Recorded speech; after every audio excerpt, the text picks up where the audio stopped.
now, and you know, all of us are just very excited. It's a very tense moment right now. Hey everybody, we need to move off the road. Come on folks, if you're on this side, move over.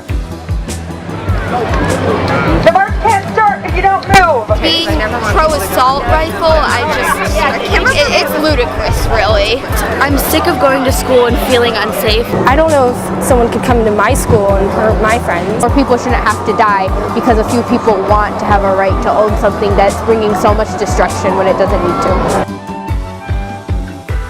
I think we should reserve the more military guns for the military and police forces than for just citizens, because you're not really going to need any of those big guns for hunting or anything like that. I don't think we should completely get rid of guns, but why do we have guns that can shoot 40 rounds in 10 seconds?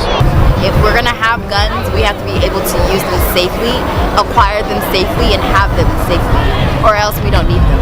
I think we do not need them in any situations currently. Unless you are in The Walking Dead, in a zombie apocalypse, or in the military, you do not need an assault rifle. Yes, this is my very first protest, and I feel very attached to what's going on right now because I am a teen myself, and I feel that we have to come together